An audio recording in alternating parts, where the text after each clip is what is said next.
Simply, it's now up to the states. And like Ronald Reagan, I'm a believer in the exceptions, the three exceptions, as you know, and rape, incest, life of the mother, the danger for the life of the mother. And we have a situation now where it's in the states' hands, and the states are going to be voting. The last thing people want, the people are going to be voting. The last thing people want is for that to go back into the federal government. It was always fought, and very importantly, and people wanted it, they wanted it back in the states where it belongs legally and for a lot of other reasons. So you wouldn't support a national ban? No, I wouldn't support a national ban. No, I would not. Whoa, ladies and gentlemen, welcome back to the channel. Welcome to another video. As you see in the title, you see it in the thumbnail, we're going to be talking about this video. Shout out to Greg for this video. This says J.D. Vance goes off on Democrats refusing to apologize for demanding he go through forced pregnancy. These people are evil. Let's get into it. Talking about babies being aborted at 9 months. Can you even make sense of their argument? Because half of it's not even true. It's just fear tactics, and it's just lying to people.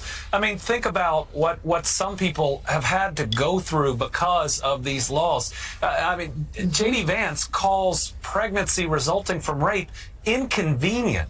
Like, inconvenience is traffic.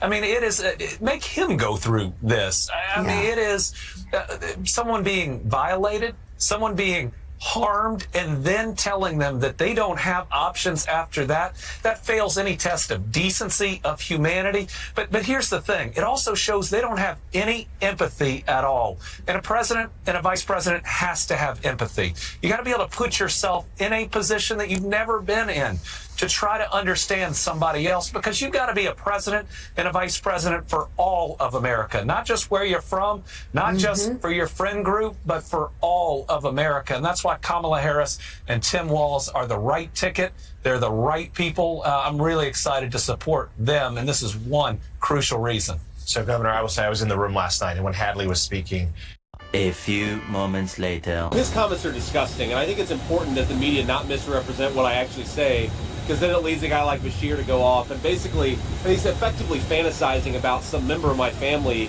getting raped so that I know what it feels like. I just think that's really gross and really disgusting.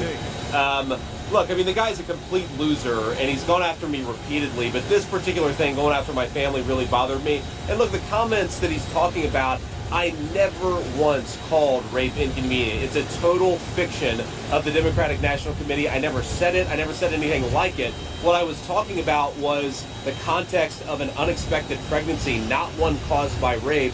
And I think that we shouldn't see unexpected pregnancies, babies that come from them, as inconveniences. Of course, rape is a terrible, terrible tragedy and a terrible, terrible thing. I never said what the Democratic Party accused me of saying.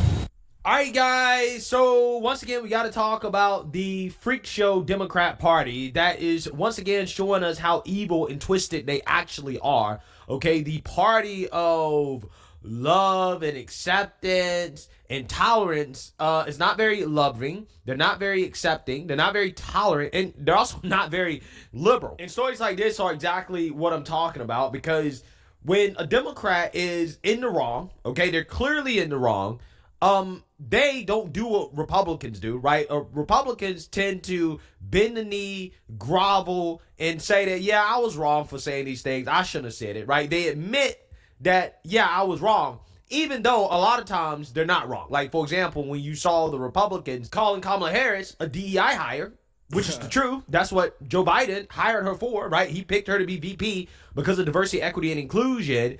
And Republicans are just rightfully pointed out. They are correct on the issue. But yet they were bullied by the media into not calling her that anymore, because the media said it was racist and it was wrong to call Kamala Harris something that, according to the left, is supposed to be a good thing. So that's typically how politics works, okay? In 2024, Republicans are held to this impossibly high standard, right, when it comes to their behavior. Or what about when they were told to apologize for saying that slaves learned skills, right, that they could have used to better their life after slavery, right? Remember that? Their conduct, the way they conduct themselves, which I'm not saying they shouldn't be held to that standard. The problem is that Democrats aren't held to that standard at all. Democrats are allowed to say whatever they want to say. It doesn't matter how hateful it is. Doesn't matter how bigoted it is. Doesn't matter how racist it is. Doesn't matter any of these things, right? They're allowed to just say it out loud. Like, for example, they're allowed to celebrate demographic change, okay? But yet Republicans aren't even allowed to talk about it at all, because if Republicans talk about it, it's bigoted and it's hateful, but liberals talk about it, oh, well, it's an amazing thing. It's a powerful suggestion, right? That Barack Obama is the future, that Kamala Harris is the future, and that Donald Trump is the past. And indeed, that demographic reality lies at the core of so much of Donald Trump's power over his audience, right? The idea that a multicultural, inclusive America is actually the road we're heading down, and that the sort of white patriarchal society that allowed Donald Trump to profiteer as much as he has is going into the rear view, right? That's a powerful, distressing idea if you are part of the white patriarchy like Donald Trump, and supporters who see change, who see people like Barack Obama, who see people like Kamala Harris, you know, multi-ethnic, multiracial, progressive leaders, and are scared of that vision, right? The idea that this might be the norm, and that Trumpism and MAGAism are the things of yesterday rearing their heads for one last gasp, man, that's powerful stuff. Yeah, so you have MSNBC basically celebrating the decline of the white population, okay? They're celebrating it, and if you're white and you say, hey, this is not a good thing, right, we should be concerned about this, then you're bigoted and you're hateful, okay? This is what I'm talking about, right? This is exactly what I'm talking about. So that brings me to this story involving J.D. Vance and Andy Beshear. Andy Beshear, the Democrat governor of Kentucky, he made some very, very, very disgusting comments that he is refusing to apologize for. And one of the reasons why he's refusing to apologize for it is because he's not being held accountable by the media or the Democrats, right? They're not doing to him what they would do to a Republican if a Republican made an insane comment like this, which is what Andy Beshear did when he basically suggested that J.D. Vance should go through a forced pregnancy, aka rape. J.D. Vance calls pregnancy resulting from rape inconvenient. Like, inconvenience is traffic. I mean, it is, make him go through this. I mean, it is. I'm not sure if Andy Beshear was talking about J.D. Vance himself, because, you know, Democrats believe that men can get pregnant, right? So I'm not entirely sure exactly what Andy Beshear meant in regards to how J.D. Vance should be forced to go through pregnancy. But he suggested that J.D. Vance be forced to go through this experience because J.D. Vance claimed that pregnancy as a result of rape or incest is inconvenient, which is actually not what J.D. Vance said in context, but Democrats don't care about context, okay? At all. They just take one small thing somebody says out of context, they blow it up into something that is not, and they use that as an excuse to say the most unhinged things possible, which is what Andy Beshear said. And J.D. Vance had a problem with this, right? He called him out. J.D. Vance said, what the hell is this? Why is Andy Beshear wishing that a member of my family would get raped? What a disgusting person. So you have J.D. Vance calling this out. At the beginning of this video, you guys saw him calling Andy Beshear out. And this has now resulted in Andy Beshear getting a ton of backlash from people on the right.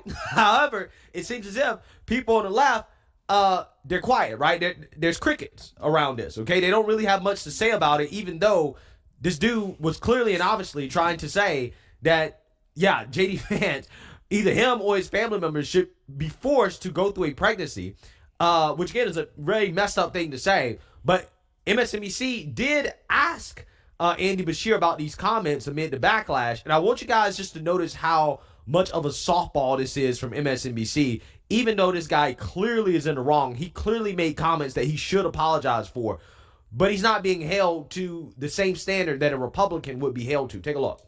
What you said this morning on Morning Joe, okay?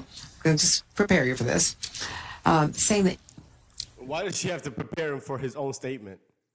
well, let me take a look at what he said about you. J.D. Vance calls pregnancy resulting from rape inconvenient. Like, inconvenience is traffic. I mean, it is, make him go through this. So what he's saying is that you were somehow suggesting, he said, what the hell is this? Why is Andy Beshear, he tweeted this out, wishing that a member of my family would get raped? What a disgusting person. So how do you respond to that? I mean, Well, is that what you were talking about? Of course not. It's ridiculous, but it's also deflection. I mean, J.D. Vance knows that he and Donald Trump are so wrong on this issue, and so he's trying to make himself the victim. Listen, Hadley Duvall was a victim. The women that were on the stage last night, the couple that had to go through a non-viable pregnancy, are victims. You know, as a man, J.D. Vance will never have to face any of this personally. But it's sad that he lacks the empathy to be able to put himself in a different position and to understand why having exceptions, having reproductive freedom is so important in the first place. Obviously, I'd never wish harm. That is the reason that I played that clip of Donald Trump in the beginning of this video, is so you could see how much of a liar these people are. On anyone, it just, again, deflection, trying to make himself and Donald Trump the victims. Wow. Wow. Again, so what you have here is exactly what I'm talking about, guys, in regards to Democrats not being held to any standard whatsoever. When he initially made the comments on MSNBC or Morning Joe, there was no pushback. Nobody said, hold on. Now, what do you mean by that? What do you mean by J.D. Vance should be forced to go through this? Like, what are you suggesting? Are you suggesting he should be forced to get pregnant and have a baby, right, after being raped? Is that what you're suggesting? Or are you suggesting that one of his family members go through it? Like, what are you actually suggesting here, right? Nobody pushed back on it. Nobody said anything. Now, after all the backlash, this guy was forced to address the situation because J.D. Vance spoke about it. And this same platform, MSNBC, just allows this guy to completely deflect and to pretend as if he didn't say something that he clearly said. I mean, he clearly said J.D. Vance should have to go through it, right? Somebody should make him go through it. How else are you supposed to interpret those comments, right? Exactly. I mean, even in the full context of what he said, which is what I played at the beginning of this video, because this is what I like to do, unlike the mainstream little media. I don't like to take people's comments out of context and then blow it up into something that is not, which is what the Democrats did with J.D. Vance. No, I like to get the full context so that people understand that, no, this is not an exaggeration.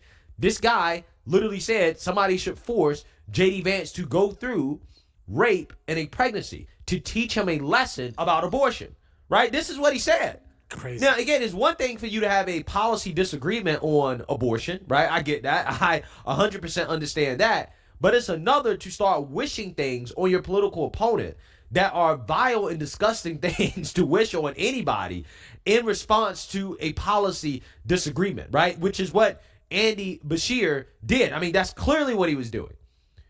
But instead of being held accountable, instead of being forced to apologize, he's being coddled by the media and allowed to give BS explanations for why he said something so heinous and so vile. Because we know, again, if the shoe was on the other foot, this is not how they'd be reacting. They'd be losing their mind. Like, could you imagine if a Republican said something in response to a policy disagreement on immigration, right? Where they say, well, maybe you should be forced to have to deal with an illegal immigrant killing one of your family members in order for you to realize that open borders are not good policy, right? We need to close the border and the importance of border security, right? If somebody said something like, if a Republican said something like that to a Democrat, these people will be losing it, right? You never hear the end of it. You never hear the end of it. But yet a Democrat can wish rape on a Republican and his family members to prove some point about abortion. And yet, again, there's no pushback whatsoever. He's not being forced to apologize, but these are the same people that claim they want unity, right? Unity. This is the party of unity, right? Unity. Amazing. Absolutely amazing. But you know what's so funny about this? You know, the mainstream liberal media, they've been getting a reality check on this idea that Democrats want unity, okay? Because clearly, considering how they've been in charge over the past 20 years or so, for the most part, yeah, it seems as if they've done everything except unify the country. In all these speeches, as good as they were, is that she's in the White House right now. Democrats have controlled the White House for 12 of the last 16 years. And for all of the talk about division and the problems in the country and people are hurting, Democrats have mostly controlled this country. Trump had it for 4. The Obamas and Biden had it for the rest of the time. And somehow, it's still all Trump's fault, and somehow she hasn't been at the center of it. So to me, That's still the glaring hole in this campaign that hasn't yet been solved at the convention. How do you explain all of the problems that will be solved by the person who is currently in there for the last 3.5 years, who is supposed to already be working on solving it? Yeah, 100% correct. 100% correct. Again, these same people that want to blame all the hate and division in this country on Trump, but yet they've been in charge for the most part over the past 16 to 20 years, but yet the hate and division has gotten even worse.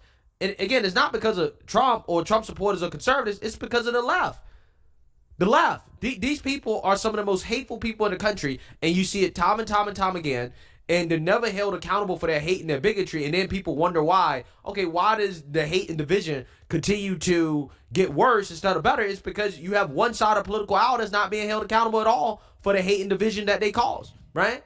And again, this guy is not apologizing at all, right? It shows you the difference between Democrats and Republicans. Democrats, they'll do something wrong, obviously wrong. They'll say something obviously wrong, something heinous, and they won't apologize for it. The media will help them justify it. Never apologize. So, yeah, I mean, it certainly does show you the difference between the two parties, right? Republicans, yeah, they're willing to actually go high when Democrats go low, okay? But the problem is that it doesn't seem as if Republicans are actually being rewarded for taking the high road, which they constantly do all the time, okay? They constantly take the high road. Democrats just go lower, and Republicans don't seem to benefit from it, and that is the most frustrating part about this. But again, a lot of it has to do with the fact that the media refuses to hold Democrats accountable for the disgusting, vile, and hateful things that they say. So let me know what you guys think. Make sure you like, comment, and subscribe. Let's get into the comment section and see what people are saying in the comments about this video here. First comment says, the funny thing is, let's go back out just a little bit. The funny thing is that Kamala is running against her own failures. Boom! Man, that is such a great comment. That is why they can't talk about policy. That's the reason that Kamala can't say anything about policy, because the issues that the American people are focused on is things like the border, illegal immigration, things like the economy. So if she comes out with policy proposals for those things, everybody's going to look and say and be like, well, I thought you said the border was closed. I thought you said the border was secured. Why do you need to have a policy for that? I thought you said the economy was better. Why do you need to have a policy to better the economy? Right? So this guy is 100% correct. The funny thing is that Kamala is running against her own failures, and that is 100% why she's running away from any policy discussions. Next comment says, I'm sick of abortion being a topic for politicians during an election. And what they don't understand is that this conversation is dead.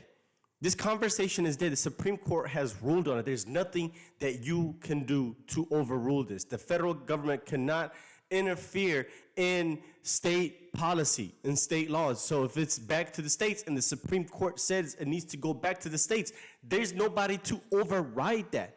Nobody can supersede the Supreme Court ruling on that. So this conversation is a waste of time. It just gets the Democrat voters emotional. That's all that this does.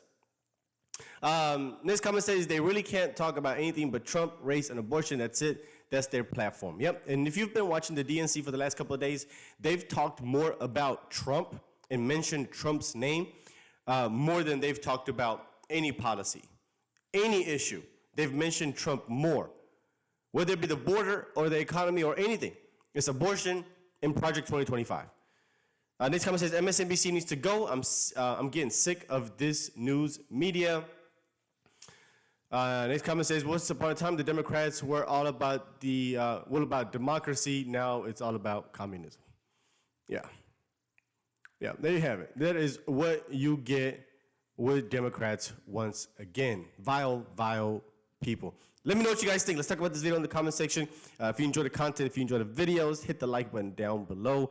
And if you're brand new to the channel, consider hitting the subscribe button with that notification bell. I'll see you guys on the next one. Peace.